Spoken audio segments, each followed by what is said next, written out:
Olá, tá começando mais um programa Mais Direitos, Mais Humanos. Por aqui tem gente jovem que, além de ir para balada, se preocupa com a desigualdade, com a carência na sociedade, com a discriminação, com o preconceito, com tudo aquilo que não garante a dignidade das pessoas. No Mais Direitos, Mais Humanos não tem conversa mole. Aqui a gente dá voz a quem não se conforma com a miséria, com o distrato das minorias, com a estupidez do racismo. No nosso papo, todo mundo tá dentro. Nós, a plateia e os músicos. Sempre dois grupos do país ligados aos direitos humanos conversam e debatem as suas ações. Um deles, hoje, é do Rio de Janeiro. O Movimento Down, como o próprio nome diz, traz informações que fazem toda a diferença na vida de uma pessoa com a síndrome. O outro grupo é a Associação Pernambucana das Mães Solteiras. A principal batalha dessas mulheres é pelo reconhecimento da paternidade. Breno da Cunha Viola, Ivelise Jarolo e Stefânia Araújo Torres Lima são do Movimento Down, que foi criado em 2012 com a proposta de reunir e tornar acessíveis informações organizadas sobre a síndrome de Down. Vamos ver um pouco da reportagem.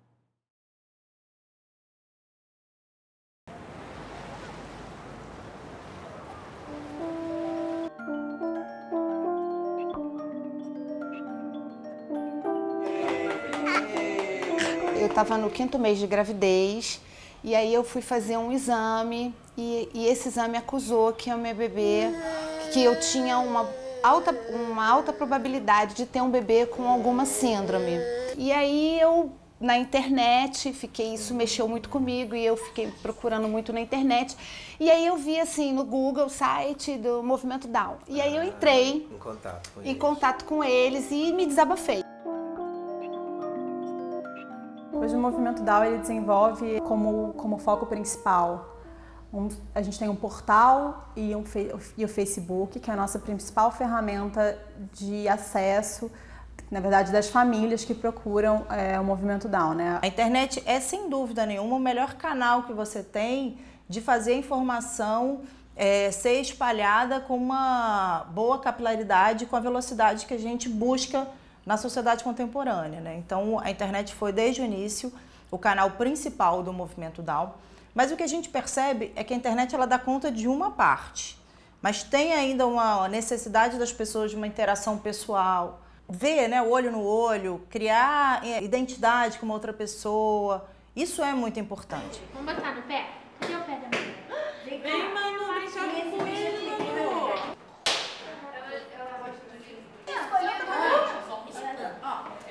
E aí, no decorrer de tudo que aconteceu com a Manu, o Movimento Down foi assim, um amigo, um grupo de pessoas amigas, que aí às vezes eu chegava depois que a Manu nasceu, né, do hospital assim, muito apreensiva, e aí eu digitava e o Movimento Down respondia, estava sempre lá, foi muito parceiro. O bom é que a gente tem tudo, tem depoimentos de pais, tem a parte mais científica, tem explicações mais científicas, tem explicações com a linguagem mais acessível, tem várias dicas assim para o dia a dia, para a escola, para a saúde, para a alimentação. O que a gente quer fazer com que as crianças com síndrome de Down recebam uma estimulação precoce para que elas se tornem adultos autônomos, com capacidade de trabalhar, enfim, fazer suas próprias coisas sem depender tanto da família, como acontece, né? A gente tem o Breno aqui. O Breno ele é um exemplo de um adulto com síndrome de Down com autonomia. Sai sozinho, pega ônibus, ele viaja sozinho, né? Ele tem a própria vida dele, ele namora. Não lembro que o Breno tem síndrome de Down. Ele não é mais a síndrome de Down para mim. E aí eu entendi a importância da inclusão social das pessoas com deficiência. Eu acho que é fundamental, como o nosso país é tão maravilhoso, todo mundo acha, pois menos discriminação e sem preconceito. Eu acho que isso vai fazer a gente se evoluir mais, ter mais independência, ter autonomia para fazer tudo, não ficar dependendo de pai, mãe e de ninguém. Fazer tudo sozinho. Eu faço tudo sozinho. Então, como a gente viu no vídeo, vamos começar aqui a nossa troca de informação e conhecimento. E a primeira coisa que eu queria saber é perguntar para a Stefânia. O que é síndrome de Down? Síndrome de Down, ela é uma alteração cromossômica, né? Cromossomo 21. As pessoas com síndrome de Down têm um cromossomo a mais. Algumas características em comum, então, como frouxidão ligamentar, deficiência intelectual. E essa seria a explicação básica. Para além disso, a síndrome de Down é um detalhe, é algo a mais. Tem mais alguma coisa para falar sobre isso, Eu Bruno? acho que a síndrome de Down, a gente, primeiro, quer ser respeitado. Segunda coisa, ser incluído na sociedade. E terceira coisa, a gente quer ser feliz, não ficar dependendo de pai e mãe. Eu acho que é fundamental deixar a gente fazer por nós mesmos. Ótimo. Eu já tenho outras perguntas para você, mas eu quero saber uma coisa agora da Evelise. Qual foi a principal causa de criar o movimento Down? Por que criar esse movimento? O movimento Down foi criado pela necessidade de ter informações mais com facilidade para essas famílias. Eu, na verdade, sou mãe de uma criança com síndrome de Down. Ela tem 1 ano e 4 meses hoje. E eu cheguei até o movimento Down como mãe. E acabei que fui conversando com as meninas e fui convidada a ser colaboradora. Eu vi, Stefânia, que você falou ali na reportagem sobre a internet. Para vocês, a internet é uma ferramenta que vocês usam muito? Como é que é isso? A internet é a nossa principal ferramenta, né? Tá. O movimento Down, eu acho que o grande barato dele é que ele empodera as pessoas, porque a gente não faz quase nada diretamente para as pessoas. São elas que tomam poder daquele conhecimento que a gente reúne ali e passa para eles e transformam essas vidas. Assim. E agora a gente vai começar então com esse programa, que é um programa que nasceu desse desejo, que é para o controle social da saúde, primeiramente, né, em 4 eixos: saúde, educação, acessibilidade e inclusão social, onde as próprias mães vão se empoderar através de ferramentas que nós vamos disponibilizar, e de conhecimento, óbvio, para ir atrás nas suas cidades e formar as suas redes e ser responsável pelo acolhimento de crianças que nascem com síndrome de Down, enfim, serem referências nos seus próprios estados. Por falar em mães empoderadas, a gente vai continuar falando desse assunto, a PEMAS foi criada há 22 anos e a associação tem como missão a defesa da cidadania das mães solteiras e a inclusão social dos seus filhos e filhas. A partir, sabe como? Do reconhecimento da paternidade. Essa história que a gente vai conhecer mais um pouco aqui.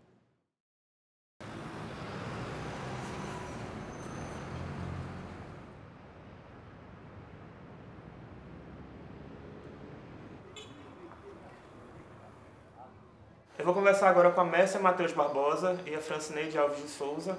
E que eu queria saber de vocês, Francineide e Mércia, como é que vocês conheceram a PEMAS? Eu conheci a PEMAS através do meu irmão, né, que é amigo de Mara. Aí meu irmão me apresentou para ela, eu conversando com ela, contei do meu problema, da minha dificuldade com o reconhecimento do meu filho. E através dela foi que eu dei procedimento, entrei nas justiças, para que o nome do pai, o sobrenome do pai e a voz paterno entre no registro do meu filho. A PEMAS, o nosso foco é a busca dos pais, dos homens pais, para reconhecer a paternidade dos seus filhos e garantir o mínimo para que ele sobreviva. Aí eu conheci através do meu padrasto, aí eu falei com ela, expliquei a situação, aí eu fui com ela me levou tudinho, aí eu fui com a entrada nos documentos e saiu agora em fevereiro. A gente não vive só em busca, na realidade, da pensão, a gente queria mesmo a participação do pai na vida dos filhos. Oi, Billy. Oi. A PEMAS eu conheci através do trabalho da Marli pela dificuldade que eu tinha. Que o pai do meu filho reconhecesse meu filho, meu primeiro filho. No geral, a gente sabe que não existe mais paternidade sem a gente conseguir resolver. Mesmo o pai falecido, pai criança, mesmo que ele mora em outro estado, não tem dificuldade. Ele não fez o DNA ainda, mas eu senti que ele resistiu muito a reconhecer o filho dele. Né? PEMAS é a única associação de mães solteiras que eu saiba da América Latina. Eu não conheço uma outra instituição que trabalha com esse tema de paternidade. A Marli já está há 20 anos fazendo isso, já reconheceu mais de 50 mil casos de paternidade, ela já conseguiu resolver. E eu acho que a importância da PEMAS é isso, ela consegue mobilizar a Defensoria Pública, o Ministério Público. Não há quem não apoie a Marli, porque ela é uma apaixonada pelo que ela faz. E o resultado do trabalho dela é que mostra a importância que o trabalho dela tem, da Apemas hoje no Brasil. Comecei porque eu sou mãe solteira. Indignada fiquei, à época, porque fui abandonada pelo pai do meu filho e queria resolver o problema das mães solteiras do dia para a noite. Depois eu entendi que eu precisava de tempo, mas eu sou muito imediatista e queria fazer tudo no mesmo tempo. Talvez essa ansiedade tenha nos ajudado a conquistar tanta coisa como conquistamos. Aí foi, ele nasceu em 97, eu fiquei de 97 até 2006 lutando com isso. E foi quando, em 2006, a primeira campanha, a campanha Ele é Meu Pai, eu levei para ele. Foi outra dificuldade, que ele estava chegando de viagem. Eu fui, corri, peguei os documentos, agilizei, preenchi, ele foi e assinou. Foi aí que eu consegui. O Tribunal de Justiça e a Corregedoria daqui de Pernambuco já tivemos a oportunidade de firmarmos várias parcerias com a Apemas. Então nós fizemos já vários mutirões. Ela tem um trabalho muito bonito, um trabalho destacado aqui nessa área voltada para as mães solteiras, não só no reconhecimento de paternidade, mas no amparo a todos os direitos que elas necessitam. Eu quero dizer que as mulheres que estão passando essas dificuldades, que tenham fé que seu dia também vai chegar. Porque chega um tempo da gente lutar tanto que a gente pensa em desistir. Às vezes você se dá por vencida. Porque você vê o problema de todo mundo sendo resolvido, o seu não. Que seu dia vai chegar. E o nosso maior problema também é em relação aos presos, né? Os pais que estão presos porque querem reconhecer a paternidade dos filhos e não tem escolta para eles irem para o cartório. Então, esse trabalho a gente também se preocupa, porque as mulheres dos presos nos procuram e a gente não tem como resolver. E a gente fica triste, né?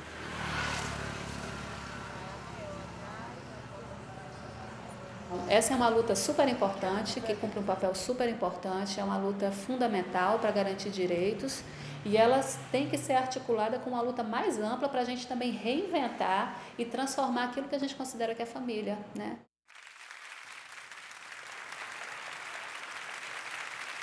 Que bacana. Marli, eu quero perguntar para você, eu sei que o Apemas já tem 22 anos e você é uma pessoa que conseguiu partir de uma causa que era pessoal, que era particular sua, para um movimento coletivo.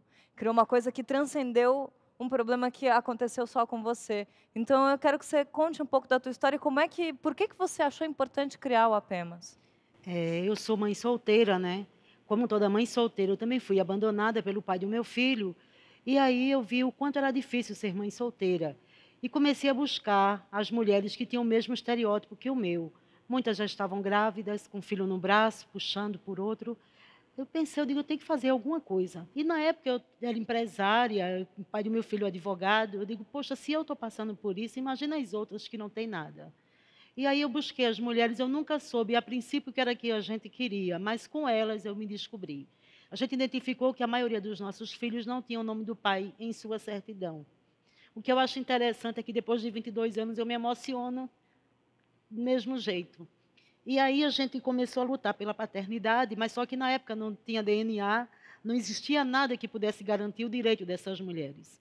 Tudo de paternidade a gente aprendeu com a espera, tomando um chá de cadeira. Eu fingindo que era advogada para poder ver os processos na época, eu não tinha receio, eu não tinha medo, eu só tinha um foco que era a paternidade. E tudo era difícil porque os homens não queriam reconhecer seus filhos e diziam, procure a justiça, porque não tinha nada que viesse a comprovar. Então, em 98 foi a nossa grande conquista, conseguimos o DNA até hoje existente lá em Pernambuco. E aí a gente começou e denunciava todo mundo e hoje nossos adversários, antigos adversários, são nossos parceiros e aliados. E o nosso maior prêmio até hoje é os pais quererem reconhecer seus filhos sem precisar ser acionado pela justiça. Pode aplaudir essa guerreira aqui, por favor.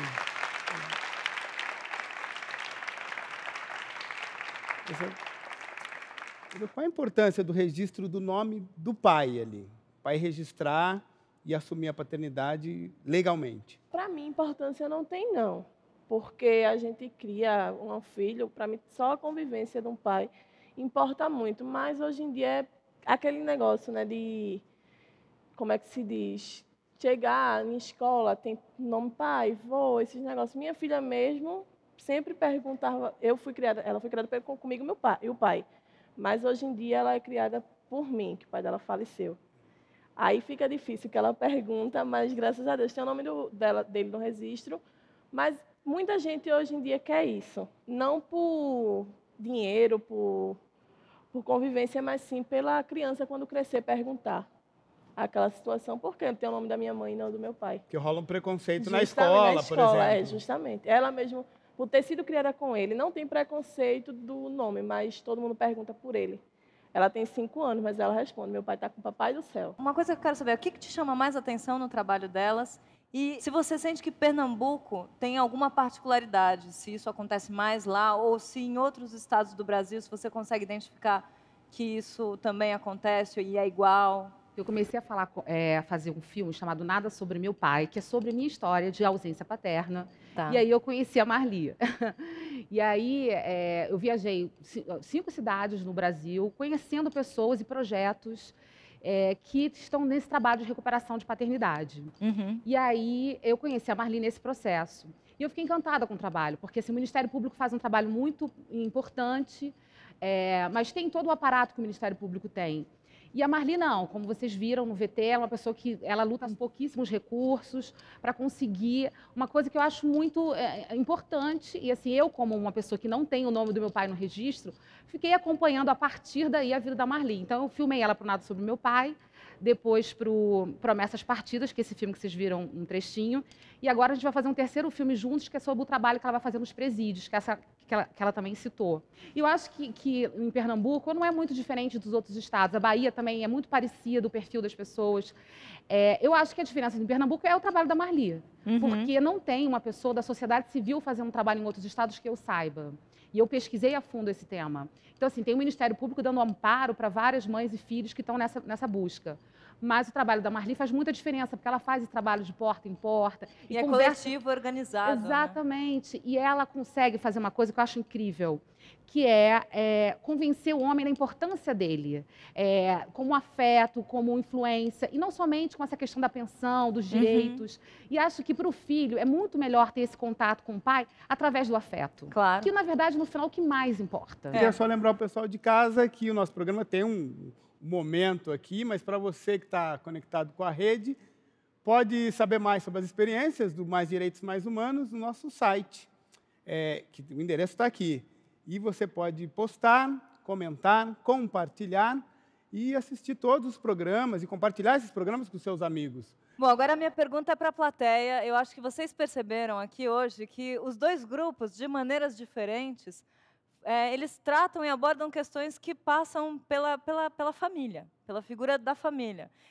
Vocês acham que dá para discutir direitos humanos, que a casa é um bom lugar para a gente discutir direitos humanos? Ali, aqui, tem uma amiga ali. Você acha que o apoio da sua família foi importante para o seu crescimento, assim como pessoa, a sua inclusão social? Não só para mim, porque a família é a base de tudo, né? A minha mãe, ele sempre dá um caminho para o seu filho. E o seu filho está seguindo o mesmo caminho que a mãe gostaria de ver. Mais uma questão aqui. Eu gostaria de saber de você, que já viveu essas 3 fases, a infância, a adolescência e a fase adulta. Qual dessas fases é a mais difícil para você não ter o reconhecimento da paternidade do seu pai? Nossa, nunca me fizeram essa pergunta difícil mesmo. Eu acho que as 3 fases, eu não vi muita diferença, porque na infância minha mãe sempre contou para mim qual foi a história do meu pai, e ela nunca me contou com mágoa e com rancor. Então, eu acho que eu cresci, de uma certa maneira, me construindo nessa ausência. Mas é a questão da própria história, de você não saber metade da sua vida, de onde você veio, quem são seus avós paternos, seus primos, seus tios, quiçá seus irmãos. Eu acho que é não saber a própria história. Aqui ao meu lado está o trio do Maglore, e os caras são soteropolitanos. Como é que foi essa mudança para São Paulo? A gente se mudou em 2012, a banda ficou quase 3 anos em Salvador, tocando lá em Salvador, que tem uma cena bem própria também, e a gente começou a tocar mais aqui no Rio de Janeiro, Belo Horizonte, fizemos interior de São Paulo. A gente decidiu morar todo mundo junto numa casa aqui em São Paulo, ter a experiência de viver de música como banda mesmo, E de lá para cá a gente continuou fazendo o trabalho de tocar, volta para lá, para Salvador, toca em Salvador, passa um mês. No final do ano a gente passa o verão lá, um pouco, e depois vem para cá. Podemos dizer que são os caras que conhecem o Brasil, então, né? Você já deu Dá para rodar bastante, dá para rodar bastante. Então tá, Maglore com a gente aqui. Música, Maglore. Uma gota que caiu do céu tinha gosto de calor e o céu ficou derretido num azul celestial. O menino joga bola com os pés fora do chão e o dia irradia uma alucinação. E o sol na pele negra é lindo como a luz na pele que reflete a beleza em você.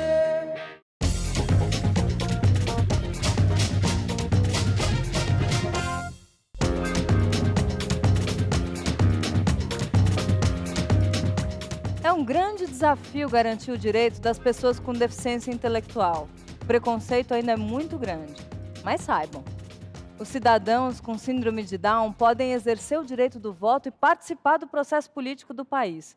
E olha que é um contingente bem significativo de gente. Estima-se que no Brasil, aproximadamente a cada 600 nascimentos, um tem a síndrome. Bom, incluir essas pessoas na sociedade envolve também cuidado em torno delas. Pai, mãe, irmãos, avós, tios e os amigos, enfim. Toda a gama de pessoas que precisa ter acesso à informação para garantir a autonomia dessas pessoas com síndrome de Down. Uma tarefa que requer, acima de tudo, muita sensibilidade. Então a gente vai conhecer mais um pouco dessa história do grupo Síndrome de Down. Tem uma coisa que foi muito significativa para mim, que foi quando a Beatriz, minha filha com síndrome de Down, nasceu. A gente tem um filho mais velho, que estava na escola na hora do parto e chegou na maternidade depois tinha acabado a aula dele. E a gente tinha acabado de receber o diagnóstico e fomos contar para ele. Super preocupada, olha, eu quero que você entenda, preste atenção e tal. Ele, não, mãe, tá tudo certo. Eu falei, meu filho, você não está prestando atenção no que eu tô... Ele, mãe, eu sei como é. Eu falei, como é que você sabe? Eu tenho uma colega com síndrome de Down na minha turma. Os seres humanos têm normalmente 46 cromossomos. As pessoas com síndrome de Down têm um cromossomo a mais. 47 cromossomos. Qualquer pessoa pode nascer com síndrome de Down. No Brasil, há mais ou menos 270 mil pessoas com síndrome de Down. Bom, na verdade existe um desrespeito histórico a esse segmento da população, né? Em primeiro lugar, você tem uma dificuldade muito grande de inserção na parte de educação, né? Muita dificuldade no que a gente chama de educação inclusiva. Um dos objetivos que o Movimento Down também tem é de ajudar a efetivar direitos. Eu acho que esse é também um dos papéis do movimento social. A gente, como movimento social, a gente pode atuar de uma forma complementar aos gestores públicos, ao legislativo, ajudando também na efetivação desses direitos.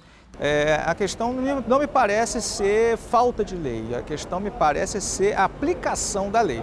Como, em geral, em outros temas, isso também ocorre, né? Não basta estar a lei no papel, ela tem que estar na rua, no dia a dia. Legislações nós já temos, né? Nós já temos as legislações internacionais que já caminham pela questão dos direitos inalienáveis e temos também as leis brasileiras. O que falta é realmente cada brasileiro, né, cada cidadão, né, no espaço que ocupe, seja no espaço das políticas públicas, seja no espaço do seu dia a dia como cidadão, realmente respeitar esse direito para que essas pessoas possam estar na sociedade, né, plenamente felizes e incluídas.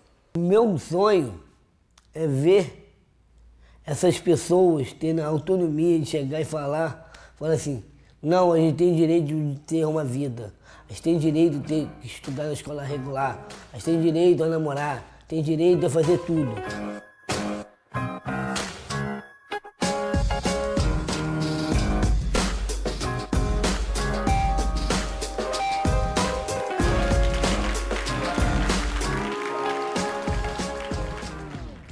As pessoas são muito duras às vezes. Elas não abrem a boca, mas elas simplesmente se afastam. E isso, para nós que somos mães, isso dói profundamente. Meu maior aprendizado, meu aprendizado diário aqui, é conviver com o diferente, aceitando que ele é o normal, que tá tudo bem. Hoje ela tá muito bem, né? Ela faz a TO, participa do TO Brincando no Fundão, que é um projeto também do Movimento Down, que é muito bom. E lá ela aprende a interagir com outras crianças, a brincar, né? A dar função aos brinquedos. A Maria, assim, ela frequenta a escola regular, a gente vai para shopping, vai para praça, vai para praia, vai...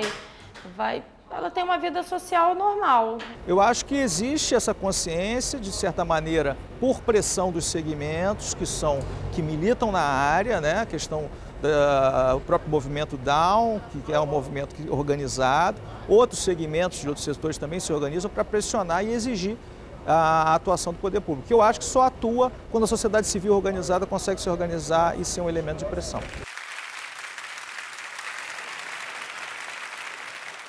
Olha só, quero saber aqui, por exemplo, de você, Marli, para a gente começar a troca de experiências. Você acha que só a legislação garante que a pessoa seja tratada como cidadã, que isso basta ou não? Com certeza não. A gente precisa fazer a lei funcionar. E como é que a gente faz? Quem vai buscar seus direitos e não consegue tem que começar a denunciar, a brigar, a ir para a mídia, a conscientizar as pessoas. Foi assim que a gente conseguiu fazer tantas leis funcionar em Pernambuco, mas a gente vai conseguir fazendo isso, conscientizando, buscando, denunciando e brigando para que a lei saia do papel. Agora, tem muita coisa na lei que já está garantida, né? Stefânia, quais são os maiores desafios do movimento Down? A inclusão escolar na escola regular ainda é um problema, porque os professores não estão preparados, a escola não está preparada para receber esses alunos, e muitas vezes eles rejeitam mesmo essa matrícula, sendo que está na lei, né? A gente sabe que está na lei, e mesmo assim a gente tem um trabalho muito grande com relação a isso. A gente tem um trabalho também com relação na hora do nascimento, quer dizer, nas diretrizes. Agora, recentemente, em parceria com o Ministério da Saúde, né, a gente desenvolveu as diretrizes para a pessoa com síndrome de Down. Mas isso ainda é uma cartilha, né? Assim, na prática, isso ainda não acontece, porque esse conhecimento não está difundido. Assim. Então, esse é um trabalho ainda hercúleo que acaba partindo muito mais das famílias, que têm que levar essas informações para onde quer que elas vão. Agora, nesses quase 50 mil casos, Marli, de reconhecimento de paternidade, tinha alguma criança com síndrome de Down? Não. Você lembra? Não, nunca houve. Segundo pesquisa da doutora Ana Liese, ela acredita ser um preconceito a mais para que o pai possa reconhecer o filho. Ou alguma outra deficiência? Qualquer uma deficiência afasta mais o pai desse filho, dessa filha, para que ele venha a reconhecer. Dificulta mais. Dificulta. Tem muitos homens que não aguentam a bronca? Sim. Eu recebo muito e-mails de mães que acabaram de ter um neném assim... meu marido não quer falar sobre o assunto, meu marido ignora o fato do meu filho ter Down, mas assim, a mãe, ela assimila melhor, ela luta, ela corre, ela lê, conversa. Os homens já são, não quero dizer distante, mas acho que não é instintivo deles. E se a criança tem uma síndrome, eu sinto, na minha casa, graças a Deus, isso não aconteceu, tá? Mas pelo contato que eu tenho de pessoas que me escrevem, isso é muito comum. E, mais uma vez, a gente vê aqui no programa que as ações são interdependentes e dialogam, né? Eu acho também que, assim, eu acho que a mãe, quando está com 9 meses, ter um filho com síndrome de Down, eu acho que o pai tem que estar presente na hora da notícia. Porque se é um impacto forte, que não tem informações para a mãe saber que seu filho tem síndrome de Down, ou filha, eu acho que não só o pai, a família toda, pai, mãe, irmão, tio, tia, não importa. Eu quero ouvir o pessoal, o que o pessoal da plateia tem para falar sobre isso? Tem uma amiga. Breno, como você ainda lida com o preconceito que ainda existe no Brasil? Antigamente falava assim, desculpa que eu sempre falo, que assim, seu filho é um coitadinho, é mongoloide. Mas eu acho que aí eles falam médicos. ou ele vai nascer com síndrome de Down. Mas, com 12 anos, ele pode morrer. E hoje, eu estou com 33 anos e estou sendo não só porta-voz, não só, porque, assim, eu, como autodefensor do movimento Down, eu falo por mim, mas sim, não só por mim, eu falo pelas pessoas com deficiência geral. Eu acho que várias pessoas com síndrome de Down têm direito de falar sim, de ir e vir. Vocês querem saber mais aí em casa sobre a história da associação, né, das mães solteiras ou sobre o movimento Down? O endereço está aqui na tela. Pode acompanhar tudo pela internet. Sabe o que eu quero saber agora, Jefferson? O quê? O que o pessoal da Maglória está ali sentado, só ouvindo. Fala aí, eu quero saber o que vocês estão achando disso tudo que a gente está discutindo. O pessoal de música está sempre na estrada. Vocês devem ter contato com vários estados do Brasil. Como é que vocês sentem essas questões que a gente está discutindo aqui de direitos humanos? Eu penso assim, a sociedade da gente, ela vive um período de grande transformação, né? Muito rápido até, dos últimos 5 ou 10 anos para cá. A gente vê que a sociedade tem mudado bastante. E o fato da gente rodar o Brasil, a gente vê que essa quebra de paradigma, essa luta contra o preconceito, a coisa das minorias terem mais voz hoje em dia, para a gente é tudo muito natural, porque a gente vem de um mundo onde a gente nem percebe tanto essa forma agressiva de como a sociedade se comporta, né? O artista é sempre um porta-voz, de alguma maneira, né? Exatamente. A gente sempre da... se sente em casa e a gente se sente muito agredido quando a gente participa de algo ou presencia um preconceito, uma dificuldade de uma pessoa que tem uma certa deficiência. Então, a gente está aqui para aprender mesmo. Eu não tenho nem muito o que falar, estou aprendendo quietinho ali. Então, agora toca pra gente.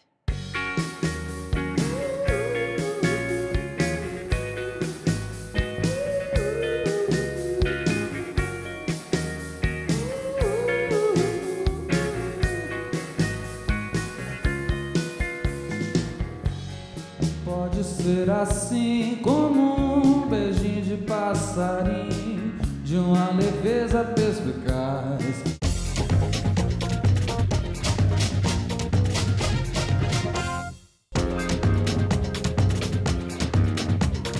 Ser mãe solteira por opção não tem nada demais. Mas quando o pai desaparece, a chapa esquenta. Apesar de segurar todas as broncas, a mulher passa a ser discriminada. Para o filho, então, isso causa constrangimento, vergonha, angústia e sofrimento. É inadmissível. Vamos ver um pouco mais da reportagem sobre o Apemas?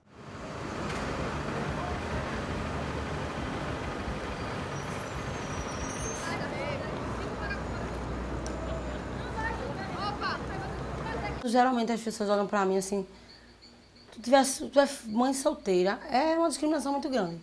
Até mesmo uma pessoa que quiser se relacionar comigo. Ela, quando chega para se relacionar comigo, a primeira coisa que ela pergunta, e o pai do teu filho? Se a gente estiver passando uma dificuldade, como já aconteceu, se eu chegava para uma amiga e pedia, estou precisando de tal coisa, ela dizia a primeira coisa, e o pai do teu filho?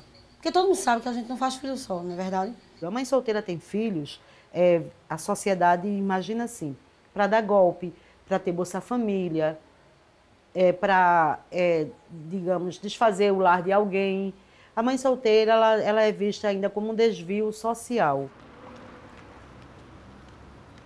A figura da mãe solteira, durante muito tempo, foi uma figura estigmatizada, né? E esse estigma vem de uma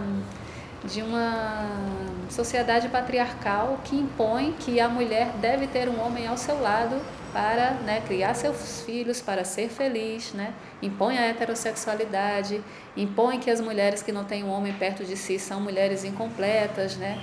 Então isso estigmatizou as mães solteiras. Quando meu filho nasceu, ele começou da assistência, entendeu? Só que ele não queria dar um nome, um simples nome. Mas eu acho que na cabeça dele, ele imaginaria que no futuro podia ser que os bens que ele tivesse com a outra família não quisesse dividir com meu filho. O que a gente sabe da importância, eu acho que é a dignidade humana, é o mínimo que um pai pode fazer, é dar o nome dele para o filho. Né? Antigamente era a favor, mas não é a favor, é obrigação do pai e direito da criança. Ele negou a paternidade, porque ele queria que o menino tivesse negro. Isso não existe na sua cabeça. E o que se chama mais especificamente de mãe solteira são aquelas cujos companheiros que são os pais dessas crianças nunca, de fato, assumiram essa responsabilidade. Eu engravidei dele, eu tinha 14 anos. E ele não quis assumir o menino, dizendo que o menino não era dele.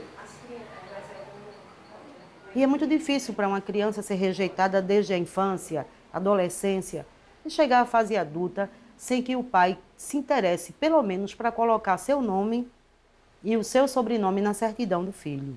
Às vezes você acha assim que é um simples nome, mas não é. É muito significativo.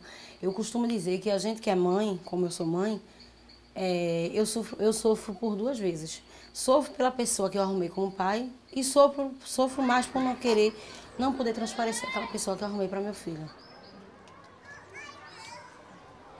É uma realidade muito pesada para essas mulheres. Eu acho que mostra, de fato, ainda essa forte cultura patriarcal nesse país, que é a desresponsabilização dos homens, não só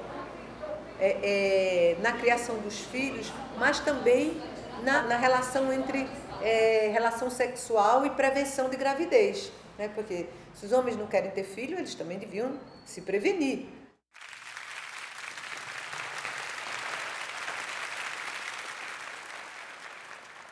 A Verônica do SOS Corpo falou alguma coisa sobre novas estruturas familiares, né? Como é que você vê a questão das mães que querem ser mães solteiras? É complexo esse assunto.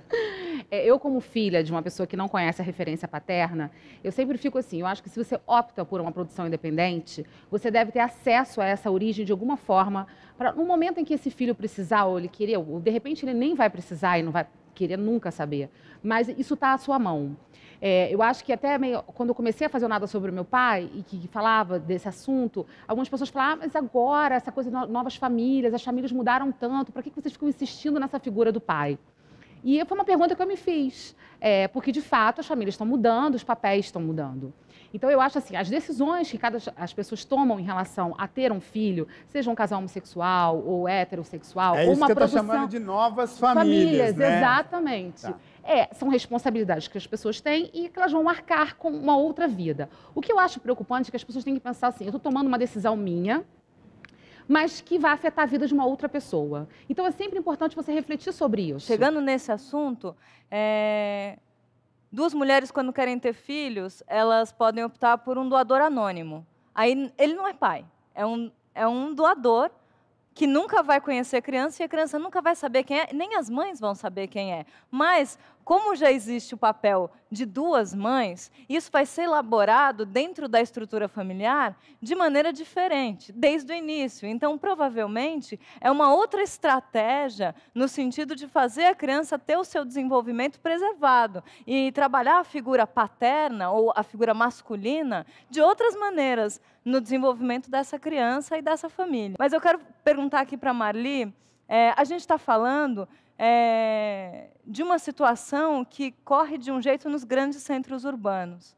Marli, você acha que nos outros estados do Brasil ou no interior, essa coisa muda de figura? Eu acho que o filho, em qualquer idade, ele sente a falta do pai.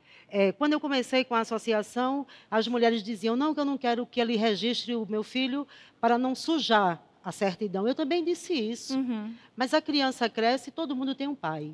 Todo mundo quer saber quem é seu pai. Isso é natural. Eu acho que é importante a gente entender que tanto as pessoas com síndrome de Down quanto as pessoas que não têm pai não são vítimas. De jeito nenhum. Nós somos possíveis, pessoas que são adotadas, enfim. Graças a Deus, o ser humano é capaz de coisas incríveis, como se construir em situações inusitadas. E nós vivemos, de uma certa maneira, numa situação fora do comum. E eu acho que...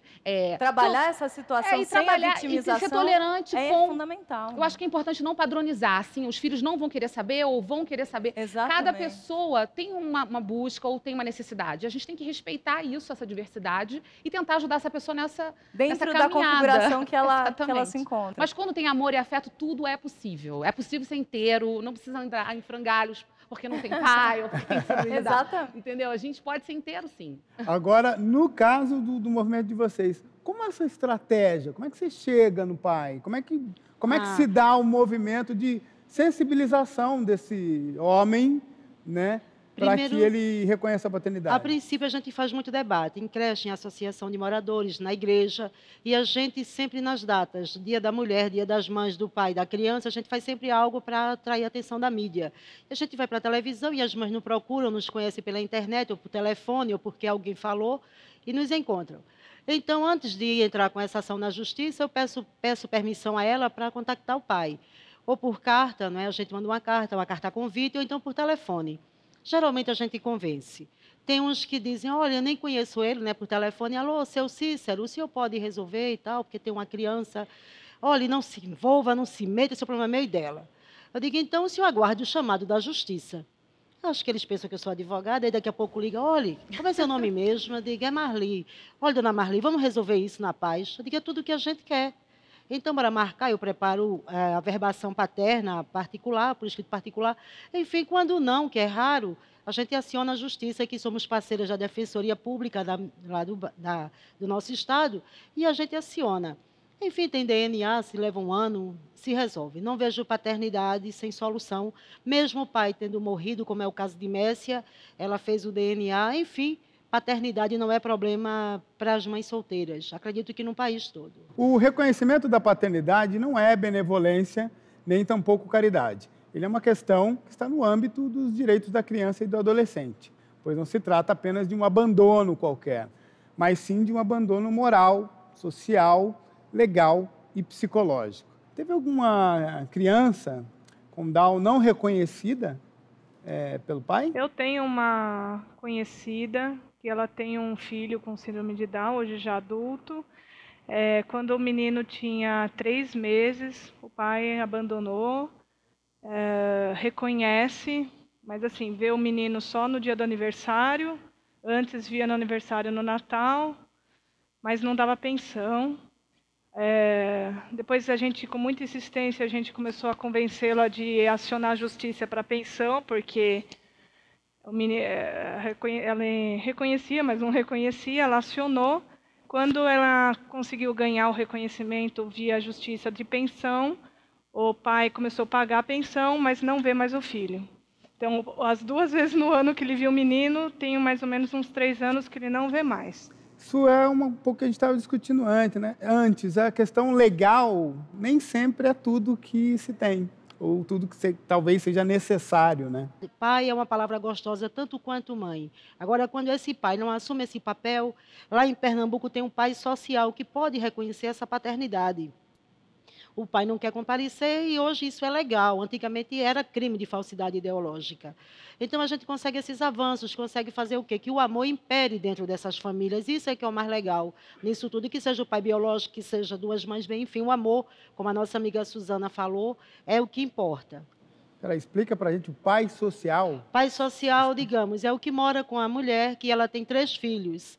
Então, o pai sumiu, não quer reconhecer. E aquela mulher convivendo com aquele homem, ele pode chegar no cartório e dizer, olha, eu não sou pai biológico, sou pai social e eu posso registrar. E lá em Pernambuco, pelo menos, é como a gente conhece a figura do padrasto, mas é o padrasto que meio que adotaria os filhos. Que não chega a ser adoção mesmo, ele reconhece a paternidade, vai lá normalmente. Quero saber agora da galera que está sentada aqui na plateia, se tem alguém que quer falar sobre um desses assuntos, ou fazer uma pergunta, ou um comentário, ou abordar um outro aspecto desses assuntos. Qual foi a sua maior dificuldade quando resolveu montar o movimento, né?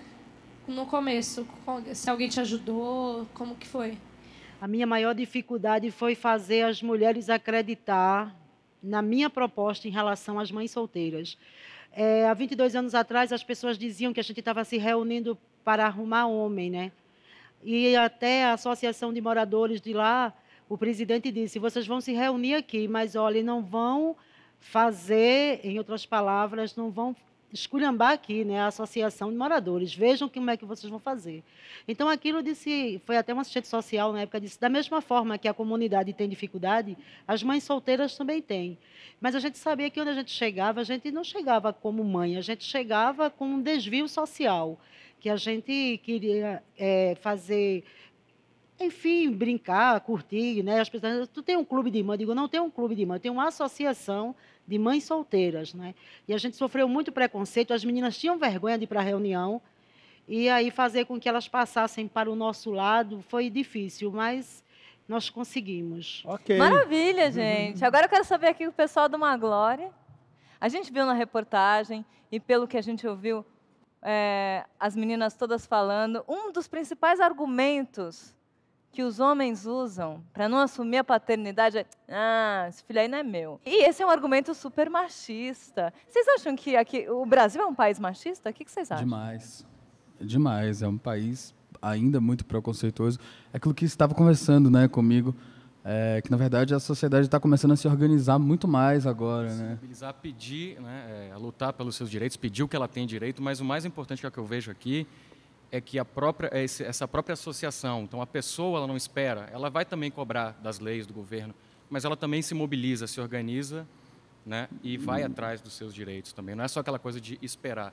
Você detecta o problema, né, e vai resolvê-lo. Isso eu acho que é o mais fantástico. E acho que é como a gente tem que se virar, né, de um país. E é como diz a camisa Sim. do Breno ali. Acho que a questão toda, a tônica é informação. Com informação acho que acaba a ignorância, né? Acaba o medo, e para mim medo é preconceito, né? Então acho que acaba tudo isso e você consegue, né? Mandou muito bem. Agora, solta o som, hein? Maglore!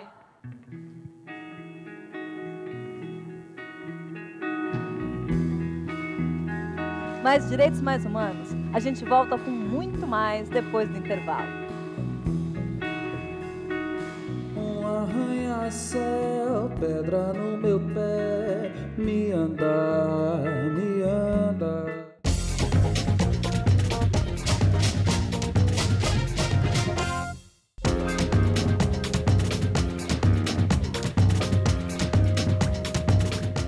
Hoje rola aqui uma discussão sobre machismo, rejeição, inclusão, diferenças e diversidade.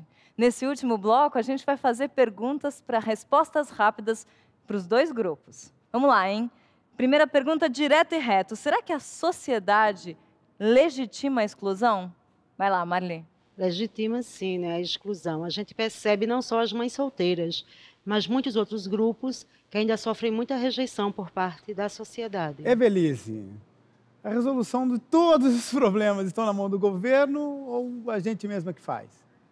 Eu acho que as duas coisas, né? Não dá para fazer sozinha, não. Tem que ter mão do governo também. Sempre sobra para a mulher? Sobra, sim. Sobra. E, Estefânia, dinheiro é um problema para as ações do grupo? Dinheiro pode ser um problema, mas eu acho que ele é mais a solução. Ele só ajuda ao invés de atrapalhar, porque ele não impede que ninguém faça alguma coisa. Eu acho que quando você tem uma causa, quando você acredita em algo que você precisa defender, você faz com ou sem dinheiro. Claro que com ele a gente consegue alcançar mais e fazer mais ações, mas ele não é um problema, não. Ele é uma solução. Direto e reto, eu queria perguntar para uma pessoa que eu vi que se emocionou muito no programa hoje. Qual a sua reflexão? O que me emocionou quando o Breno falou de filhos, né? Eu tenho 2 filhas que eu amo muito, mas ela sofre preconceito há de 6 anos por conta do meu peso na escola. Então, quando ele falou em preconceito, eu fiquei emocionada por conta disso. Apesar de eu estar e ser muito bem resolvida, hoje eu tive muito preconceito quando eu era nova, né? Então, e o que eu acho mesmo que falta nas escolas, na população, é informação mesmo. É isso que eu penso. Muito obrigado. Obrigada. Dá licença de quebrar o protocolo aqui? Por favor, Vai Breno. lá, Breno. Pode quebrar todos os protocolos que você quiser. Ama os seus filhos, que você vê em vida, que eles podem crescer numa sociedade tão maravilhosa. Eu acho que, com certeza, uma mãe não gostaria de ver um filho triste. Então, por isso, eu estou aqui para te dar um beijo em homenagem aos seus filhos.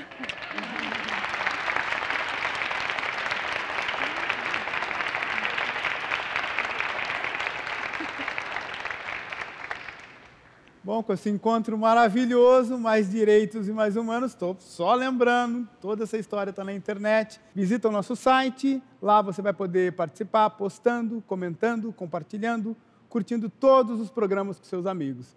Confira também todos os programas nas redes sociais. O mundo hoje vive o individualismo. Exemplos não faltam. Condomínios que são verdadeiros fortes, carros blindados, uma sociedade separada. Eu é o pronome mais usado nas conversas. Está na hora de usar um pouco mais de nós. Está na hora de enxergar o coletivo, agir por eles, agir por nós. Já disse o escritor russo Dostoiévski, não é o cérebro o que mais importa, mas sim o que orienta. O caráter, o coração, a generosidade e as ideias progressivas. E agora bora para mais música, mais direitos, mais humanos. Acabou. Até a próxima, semana que vem tem mais. Valeu!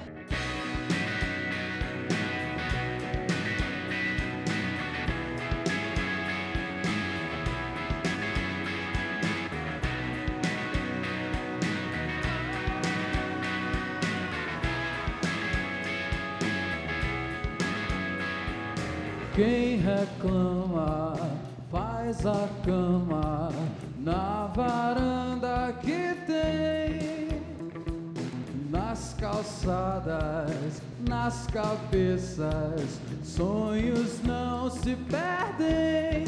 Dentro destes quartos cheios de armários, nascem movimentos que estamos por ter, criando abstrações tão raras que dançam nuas, onde ninguém mais vê.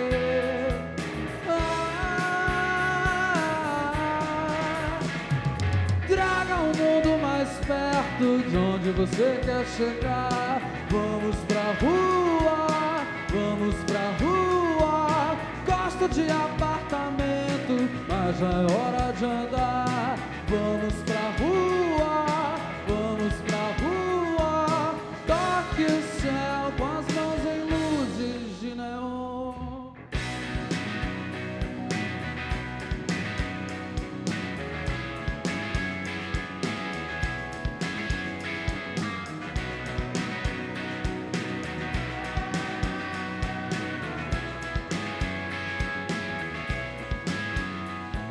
Céu e praças nas sandálias, gozo de sensações. Hoje as palavras dão preguiça e mais dispersão. E esses pés descalços valem 1000 sapatos. Samba e sentimento em emancipação, vindos de tão longe, coração adentro e afora. Carona pra São Paulo, gratidão. Traga um mundo mais perto de onde você quer chegar. Vamos pra rua, vamos pra rua. Gosto de apartamento, mas já é hora de andar. Vamos pra rua, vamos pra rua. Toque o céu com as mãos em luzes de neon. Outro espaço, outros corpos em carnais espirituosos, sem orgasmos virtuais. Traga um mundo mais perto de onde você quer chegar. Vamos pra rua, vamos pra rua. Gosto de apartamento, mas já é hora de andar. Vamos pra rua, vamos pra rua.